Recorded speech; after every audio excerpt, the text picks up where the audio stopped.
Lonely girl rescues cowboy from wolves, never expecting he will marry her. The night was bitter, the kind of cold that crept into bones and made even the stars seem distant. The plain stretched endlessly under the pale wash of a winter moon, broken only by the whispering pines and the lonely crackle of a small fire burning outside a weathered cabin. Inside, Clara Mae Dalton sat wrapped in her father's old wool blanket, rocking slowly in his chair.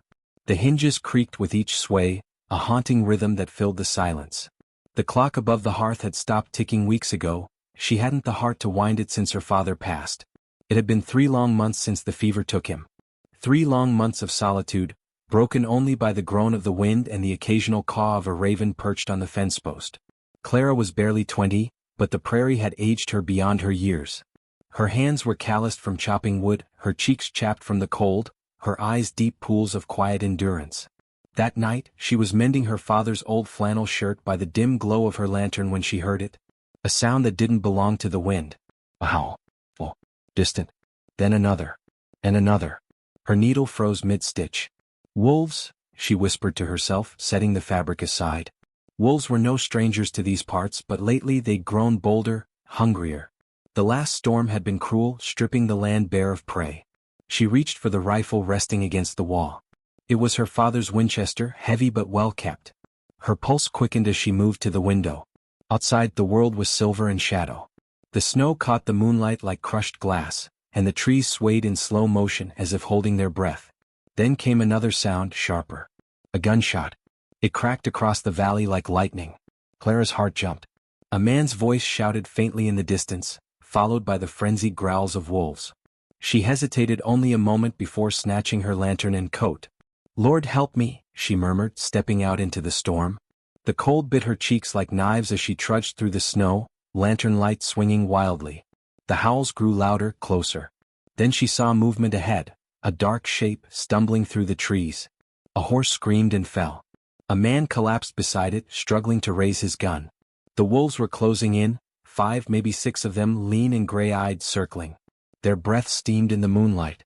Clara lifted the rifle, hands shaking. Her father had taught her well, and she steadied her breath. "Come on," she whispered, "just like the deer." Crack.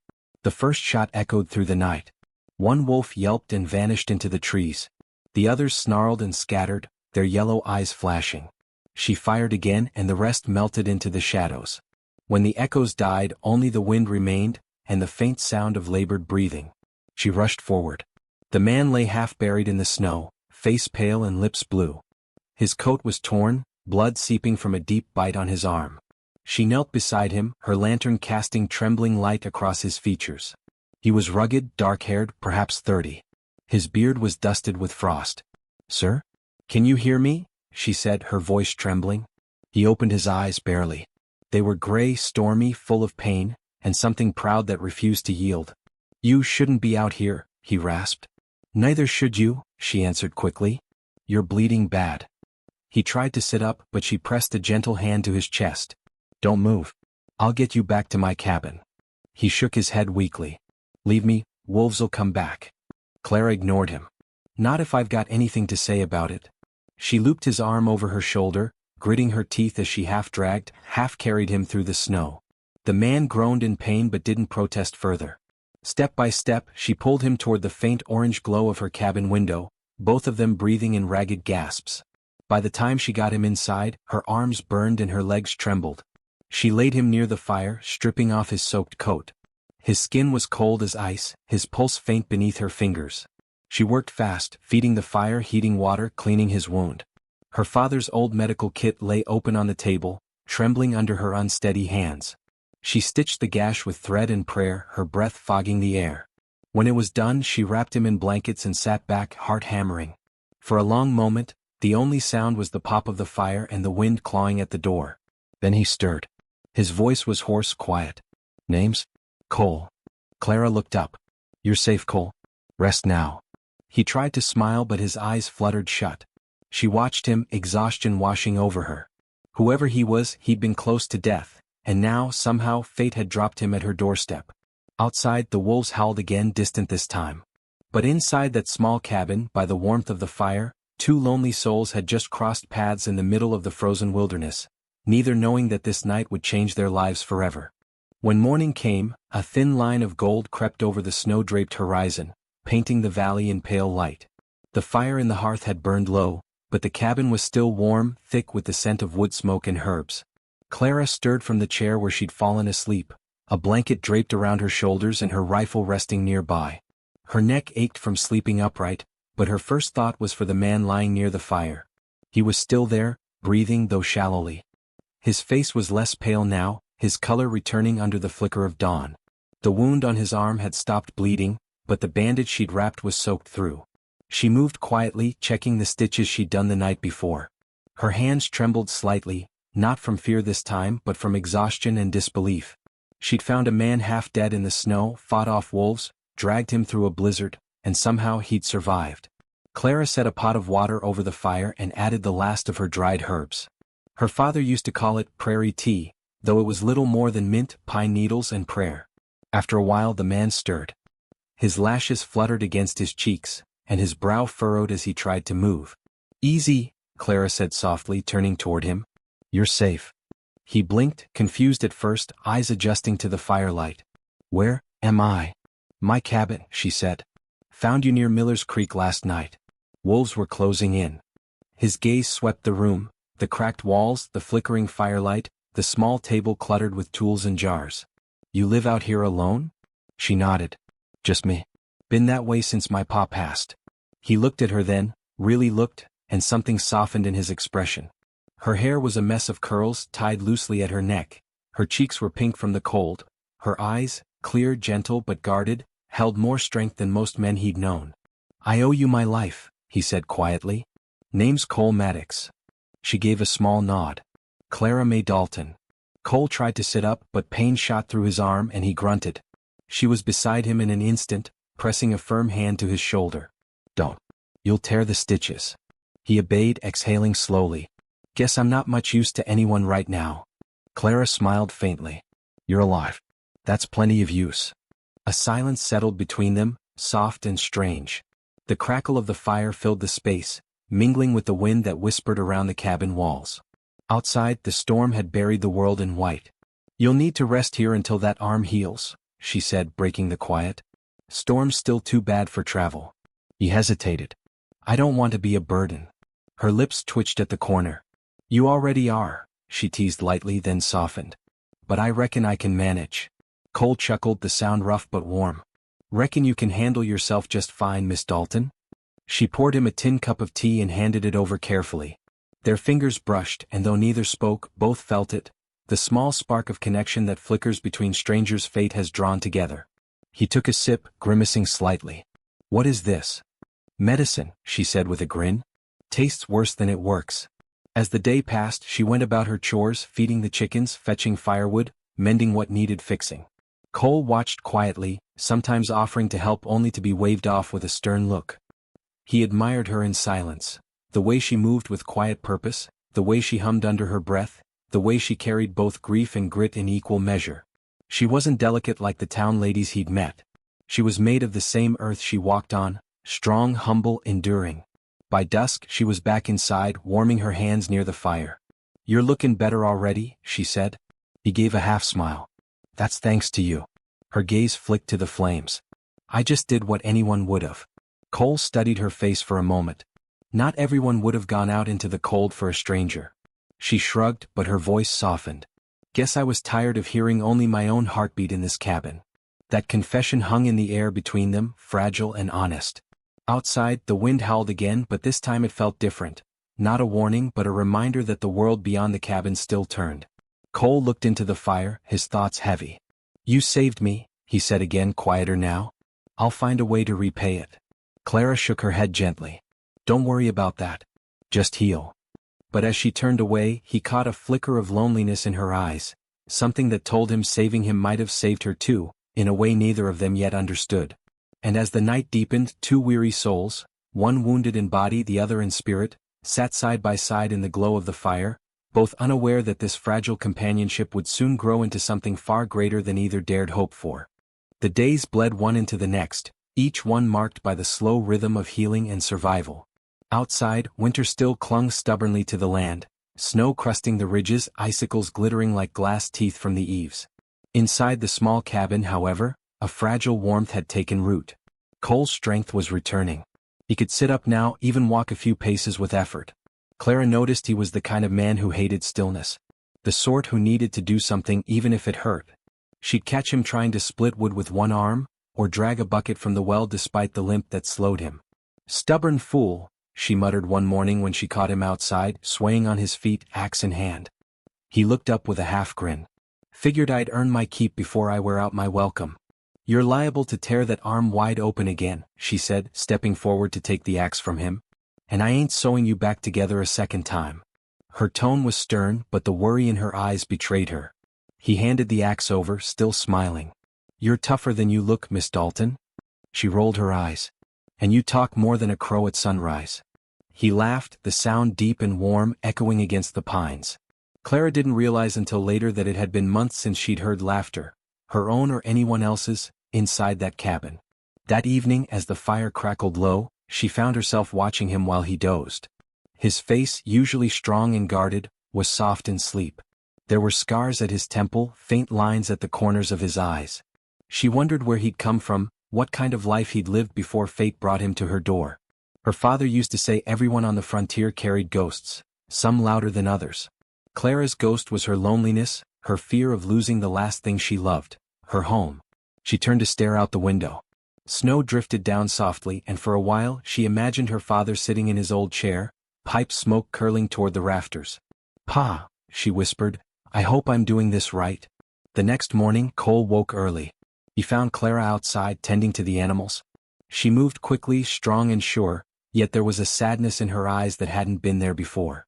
"You ever thought of leaving this place?" he asked, stepping beside her. She looked up sharply. "Why would I?" "Seems lonely," he said simply. Her hands paused mid-motion. "It's home. My father built this cabin with his hands. Every plank, every nail. If I leave, I lose him too." Cole nodded, his gaze wandering toward the distant hills. "I get that. You've got folks somewhere?" she asked softly. He hesitated, eyes darkening. "Had a brother once. We ran cattle together near Abilene. Got mixed up with the wrong crowd. One job went south. He didn't make it out." Clara's breath caught. "I'm sorry." He gave a small nod. "Ain't you sorry to carry? Just, after that I kept moving. Figured if I didn't stay put, the past couldn't catch up." She studied him for a long moment. "But it always does, doesn't it?" He met her gaze, and for the first time she saw the same ache she carried, quiet, heavy, unspoken. That evening, a knock sounded at the door. Clara stiffened. No one ever came this far unless they had reason. She opened it a crack and her heart froze. 3 men stood outside, snow crusted on their coats, their horses tied to the fence. Their leader, a broad-shouldered brute with a scar across his jaw, grinned. "Well, if it ain't little Clara May," he drawled. "Didn't expect you'd still be keepin' this place." Her hands tightened on the doorframe. "What do you want, Jeb?" Jeb Hawthorne tilted his hat back, his eyes cold. "Same as before. You owe my boss money for that land." "He's patient, but patience runs thin." "My pa paid every cent," she said through gritted teeth. "You've no right to keep harassing me." One of the men chuckled. Seems she forgot what happened last spring. Cole's voice cut through the tension like steel. "You heard the lady." All 3 men turned. Cole stood by the firelight, pale but steady, his arm bandaged, his revolver drawn. "You got 5 seconds to ride out before I stop talking, and start shooting. Jeb sneered. "Who's the cripple with the gun?" "Someone who don't miss," Cole said flatly. The men hesitated. Something in his tone told them he wasn't bluffing. After a long pause, Jeb spat into the snow. "We'll be back come thaw. You can't hide behind your hired gun forever, girl." When they rode off, Clara exhaled shakily, leaning against the door. "You shouldn't have done that," she whispered. "I couldn't stand by," Cole replied. "They'd hurt you." She turned to him, eyes glassy with anger and fear. "They will come back. They always do." "Then I'll be here," he said firmly. Her throat tightened. "You don't even know me." He took a step closer, voice soft but sure. "I know enough." That night, long after she'd gone to bed, Cole sat awake by the dying fire. He stared into the flames, jaw clenched. He'd promised himself long ago never to get involved again. Never to play hero, never to stay anywhere long enough for people to depend on him. But Clara wasn't just anyone. She'd saved his life. She faced down wolves, storms, and men twice her size, and still stood tall. He looked toward her closed door. "You ain't alone anymore," he murmured. And as the fire dimmed to embers, the snow outside began to fall again, soft and slow, as if the heavens themselves were listening to a promise born in the quiet heart of winter. Spring came late to the Montana highlands. The snow melted in reluctant patches, leaving behind rivers of mud and the first tender shoots of grass pushing through. The world was trying to come back to life, but for Clara May the season brought more unease than relief. Each morning she woke to the sound of birds and melting ice dripping from the roof, yet her mind wandered to Jeb Hawthorne's words, "We'll be back come thaw." Every day since that visit she'd felt the weight of those words pressing like a stone against her chest. Cole noticed it too. Though his strength had returned and the color in his face warmed, he saw the tension in Clara's every movement, the way she checked the windows before nightfall, how her hand lingered near her rifle even while stirring stew. He tried to ease her mind with talk, with laughter, with helping around the homestead. Together they mended fences, repaired the barn roof, and rebuilt the small corral her father had once used for cattle. They moved like a team, an unspoken rhythm growing between them, the kind that comes from shared survival and unspoken trust. But fear still shadowed her. One morning Clara hitched up her old mule, Daisy, to ride into town for flour and lamp oil. The trip was long, 2 hours each way, but the pantry was nearly bare and Cole's arm, though better, still needed rest. "I'll come with you," he said, grabbing his hat. She shook her head, smiling softly. "Your arm's not ready for ridin' long distance. I'll be back before sundown." He frowned. "Clara, those men?" "I've been making that trip alone for years," she interrupted gently. "Don't you go worryin' over me." Cole hesitated but finally nodded. "You take my revolver then." "I've got my rifle," she said, slinging it across her shoulder. "But thank you." Before she left, he caught her wrist, his hand rough and warm against her skin. "If you see any sign of trouble, you turn that mule around and come home fast as you can." Her eyes softened. "You really do worry too much, Cole Maddox?" He gave a crooked smile. "Maybe I do." The day was bright and for a while, it almost felt peaceful. The trail wound through tall pines and over a slow-moving creek, its water glinting like glass. Clara hummed softly to herself as the mule plodded on, her thoughts drifting, but she couldn't shake the feeling of being watched. Then she saw them. 3 riders emerged from behind the ridge, their horses cutting across her path. Her heart dropped. Jeb Hawthorne. And his men. "Well, well," Jeb called out with that same oily grin. "If it ain't the little cabin girl ridin' alone again." Clara's hand went to her rifle, but one of the men laughed. Now, no need for that." "I told you before," she said, her voice steady but her heart pounding. "This land's paid for. You've no business here." Jeb dismounted, stepping closer, boots sinking into the mud. "Business changes, sweetheart. My boss wants this land for cattle grazing. Says he's done waitin' for you to hand it over." She raised the rifle. "Get back." Jeb chuckled. "You got grit, I'll give you that. But grit don't count for much when you're alone out here." Before she could answer, one of the men lunged forward, grabbing the barrel of her rifle. The weapon jerked upward and the mule brayed in panic. Clara kicked free, stumbling backward into the brush. The shot rang out, not hers. Jeb's hat flew from his head, and the man holding her gun froze. "Let her go," came a voice like thunder from the trees. "Cole." He stepped into view, his revolver raised, eyes burning cold and steady. His arm was wrapped in fresh bandages, but his aim didn't waver. Jeb cursed. "You again? Thought you'd be long gone by now." "Guess I'm not good at leaving things unfinished," Cole said flatly. "Step away from her." The tension was thick enough to choke on. 3 guns against 1, but something in Cole's eyes made even the boldest man hesitate. Jeb spat into the dirt. "You sure you want to die for her, stranger?" Cole's voice was quiet, but every word carried. "You lay one more hand on her and you'll find out." For a long heartbeat, no one moved. Then Jeb gave a sharp whistle, jerking his chin toward his men. "We'll let the snowmelt finish this one, boys. Ain't worth blood today." They mounted their horses and rode off, leaving churned mud and silence behind. Clara stood frozen, her breath ragged. When Cole reached her, she finally found her voice. "You followed me." He holstered his gun. "Didn't trust myself not to." Her hands trembled as she stared at him, not from fear but from the flood of relief. "You could have been killed." He stepped closer, his expression softening. "Wouldn't be the first time I risked my hide for something that mattered." Something in his tone made her chest tighten. For a moment they stood there, the wind whispering through the pines, sunlight spilling between them. "I didn't ask you to save me," she murmured. He smiled faintly. "Didn't ask you to save me either. But you did." Her breath hitched, and before she could reply, he gently reached for the rifle, brushing her fingers as he lowered it. "Let's get you home, Clara. You've had enough danger for one day."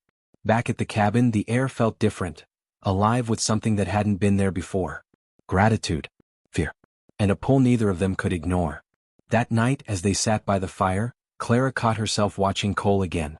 His jaw was tense, his hands still stained with gunpowder, but his eyes softened when they met hers. "You keep risking your life for me, Mr. Maddox," she said quietly. He gave a lopsided grin. "Figure it's only fair. You started it." For the first time in years, Clara laughed, a sound warm enough to drown out the ghosts howling beyond the walls. And in that fragile laughter, something unspoken began to bloom, the first stirring of love born not from words, but from survival, courage, and a promise neither dared to speak aloud. By mid-April, the snow finally surrendered to the sun. What had once been a white wilderness was now a land of rebirth, the earth damp with promise, the air filled with the hum of life returning.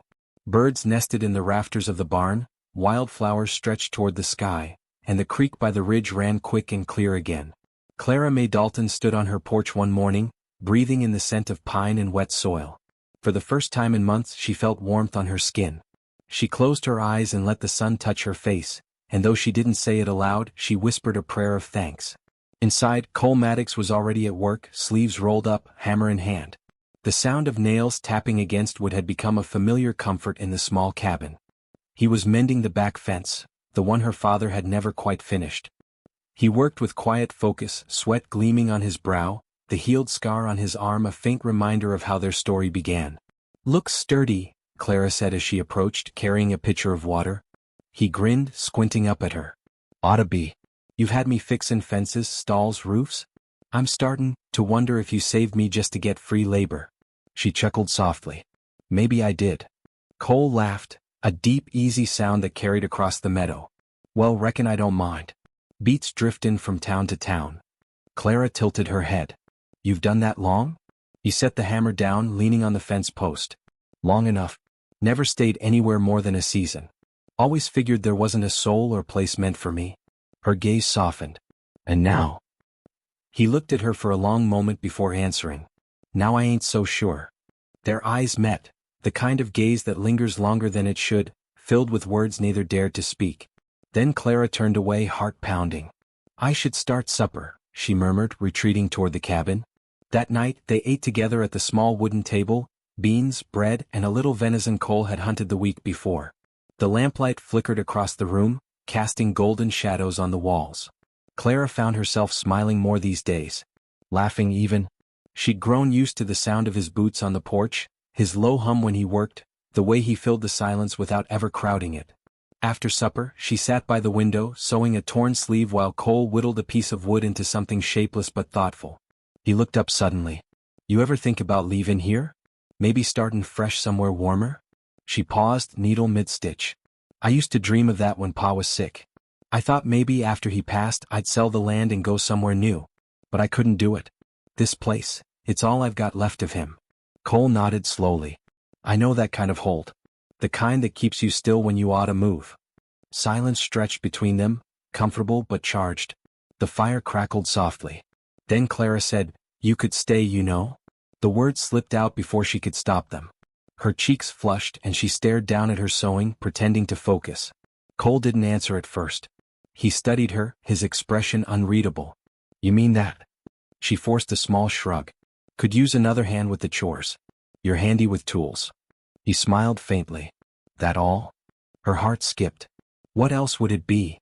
He leaned forward, his voice low and steady. "Maybe you just like having me around." She swallowed hard. "Maybe." For a moment, neither spoke. The air felt heavy, the kind of silence that hums like the moment before a summer storm. Then, as if afraid to break whatever fragile thread held between them, Clara stood. "I'll bank the fire." Cole watched her quietly, his jaw tight, his chest full of words he couldn't quite say. The next morning, Clara found a small carving on the porch rail, a bird in flight, its wings open wide. It was rough but careful, clearly made by his hands. She smiled as she traced its edges. from the field, Cole's voice carried on the wind. Ain't perfect, but it's something that. She turned toward him, the morning sun lighting her face. It's beautiful. He grinned. Reckon you remind me of that bird. Always stayin', but always ready to fly if you need to. Her heart twisted at the words, both a compliment and a quiet truth. Maybe, she said softly, I've just been waitin' for a reason to stay. That night, after the chores were done and the world was still, Cole sat outside on the porch steps, watching the stars blink to life. Clara joined him, wrapping a shawl around her shoulders. For a while they said nothing, just listened to the wind, the creek, the soft murmur of the night. Then she spoke, her voice barely above a whisper. You ever think some folks are meant to find each other, no matter how far they've been? He turned to her, the starlight reflecting in his gray eyes. I do now. Her heart fluttered like the bird he'd carved that morning.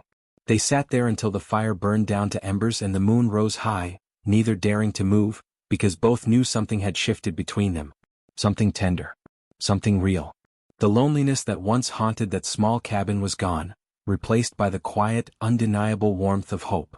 The spring breeze carried the scent of wild lilac that morning, and the world seemed softer somehow, like the earth itself was taking a slow breath after a long sleep. Clara stood by the barn, hanging a line of freshly washed linens when she saw him. Cole Maddox was saddling his horse. His coat was thrown over the rail, the rifle strapped tight behind the saddle. The sight made her stomach twist.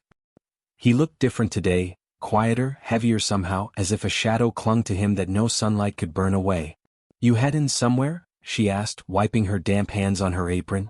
He didn't answer right away. Just kept tightening the reins. Thought I'd ride to town. Need to trade for nails, maybe get more seed. She frowned. You said we had plenty last week. He finally turned toward her, and in his eyes she saw the truth. Yeah, I suppose we do. Something inside her went cold. Then why were you really goin'? He drew a deep breath, rubbing the back of his neck. Clara, there's something I ain't told you. Something I should have said long ago. She stepped closer, the breeze tugging at her braid. Then say it. Cole's gaze drifted toward the ridge, his voice low and steady, though it trembled at the edges. Before you found me that night, before the wolves, I wasn't just some wanderin' ranch hand. I was runnin'. Runnin'? She whispered. He nodded. There was a man back in Sage Hollow. Name's Clive Rowan. Big cattle owner. I worked his land for 2 years. One night, his son, drunk and mean, picked a fight with one of the ranch boys. I stepped in, tried to stop him. He pulled a knife. I didn't mean to, Clara, but I pushed back. He fell. Hit his head on a rock. Didn't get up. The air seemed to leave her lungs. I didn't wait to explain, he went on quietly. Rowan's men were already after me. They'd hang me before they listened. So I ran north, through the storm, through the woods, till I met you. Clara's hand flew to her mouth. Cole? I swear to you I never meant to kill him. I ain't no murderer. But I knew if I stayed they'd call me one anyway. Silence fell heavy between them. The wind rustled the clothesline, white sheets flapping like ghostly wings. Clara's heart pounded, torn between fear and compassion. She had seen the kindness in his hands, the gentleness in his voice. Could a man like that truly be guilty of evil? Finally she stepped closer. You could have told me. He nodded, shame flickering in his eyes. I wanted to. Every day. But I was afraid. You gave me a place, Clara. I didn't want to lose it. Her voice broke. And now? He looked up, meeting her gaze.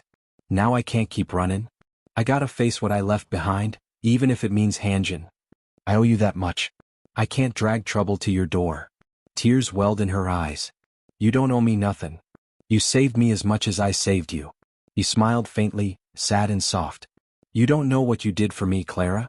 You gave me something I thought I'd never have again. Something worth living for. Her voice trembled. Then don't leave. I have to. Please? She reached for his arm, her fingers trembling. Don't go. He gently took her hand and pressed it to his chest, over his heart. You'll always be right here. But if I ever want a chance to build something real, with you, I gotta make it right. Her tears fell freely now. And what if they don't let you come back? He hesitated, then brushed his thumb across her cheek. Then remember me as the fool who should have stayed. By dusk he was gone. Clara stood on the porch long after his horse disappeared beyond the ridge, the horizon painted in dying gold. The quiet pressed around her, heavier than it had ever been. Inside, the cabin felt emptier than before. his hat gone from the peg, his boots missing by the door. Yet on the table she found the carved bird he'd made her, and beneath it, a folded note in his rough scrawl. "If I make it back, I'll come home to you. If I don't, know that I already was. Cole." Clara pressed the note to her chest and wept until the stars came out, whispering his name into the night. The days bled into weeks. Spring rolled into the heart of summer, and still Cole Maddox did not return. Each sunrise found Clara May standing by the fence line, her eyes fixed on the ridge, waiting for the familiar figure on horseback that never came. Each night she sat by the fire, clutching the little wooden bird he had carved for her, wings open as if ready to fly. The loneliness she once knew so well returned, but this time, it carried a deeper ache. Because this time she had known what it was to be loved, even if no words had ever been spoken aloud. By mid-June she almost gave up hope. Then one evening, as a storm gathered in the distance, a faint sound carried through the wind, hooves, slow and unsteady, echoing up the valley road. Clara froze, her heart hammering. She stepped out onto the porch, the first raindrops cooling her cheeks. And there, emerging from the mist and shadow, was a weary horse limping. And on its back, slumped and dust-covered, was him. "Cole," she breathed, her voice breaking. She ran, skirts catching the mud, tears blurring her sight, until she reached him. He half fell, half slid from the saddle, catching himself on the fence post just before collapsing. Clara caught him under the arms, gasping as she saw the bandage across his shoulder, dark with blood. "What happened? You're hurt." He gave a weak smile. "Couldn't let you think I'd run off for good." "Cole, you fool," she sobbed, helping him inside. "You should have stayed away if this is what it cost you." He sank onto the chair by the fire, exhausted but alive. "Rowan's men caught me on the road south. Thought they'd finish what the wolves started. But, turns out, not everyone in Sage Hollow believed their story. A rancher named Briggs spoke for me at the hearing. Said he'd seen it all that night, said I saved that boy from killing someone else." Clara's breath caught. "You mean?" "They cleared my name," he said quietly. "I'm free, Clara. Free for the first time in years." Her knees gave out and she sank beside him, tears of relief streaming down her face. "Thank God, thank God." He reached for her hand, calloused fingers closing over hers. "Couldn't leave without telling you the truth. Couldn't live with myself knowing you might think less of me." She shook her head fiercely. "You came back. That's all that matters." The storm outside broke, rain pounding against the windows, thunder echoing through the valley. Inside, the cabin glowed with the soft light of the fire. Cole turned toward her, his voice barely above the whisper of the rain. "Clara May, I've been thinking. About this place. About us." She looked up, heart trembling. "Us?" He nodded. "When I was laying out there half dead, all I could think about was your voice, your laugh. The way you look at me like I ain't just a drifter with nothing to offer. You gave me a home when I didn't deserve one. You gave me you." Her eyes filled with tears again. "Cole?" He stood slowly, wincing from the wound, then dropped to one knee right there on the wooden floor. "I don't have much to give, no riches, no land, but this patch we've mended together. But if you'll have me, I swear I'll spend every sunrise and sunset making you feel as loved as you've made me." Clara covered her mouth, choking on a sob. "You mean?" "I mean marry me, Clara May Dalton." Her answer came as a whisper and a cry all at once. "Yes." The rain softened to a mist outside, as if the heavens themselves had blessed their promise. A month later, the valley bloomed with wildflowers as they stood before the preacher in a small wooden chapel. Just the two of them and the soft hum of the summer wind through the open doors. Cole wore his best shirt, freshly mended at the sleeve where the wolf had once torn it. Clara wore her mother's simple white dress and a crown of daisies. When he took her hand, his eyes shone with a quiet awe. "Reckon I owe my life to a girl who never stopped believin' a lost man could be found." "And I owe mine," she whispered, "to a man brave enough to come back." The preacher smiled, voice low and kind. "Then may the Lord bless you both, the rescuer and the rescued, bound by love stronger than fear." As they rode back to the cabin that evening, the sky turned gold and crimson over the ridge. Cole reached over, his hand covering hers on the reins. "You ever think about that night?" he asked softly. "The night with the wolves?" He nodded. She smiled, eyes bright with memory. "I do. It's when my life truly began." He looked at her, his wife now, and whispered, "Mine too." And as the sun dipped behind the mountains, the lonely girl who once saved a cowboy from wolves finally found what her heart had been aching for all along. Not just love, but home.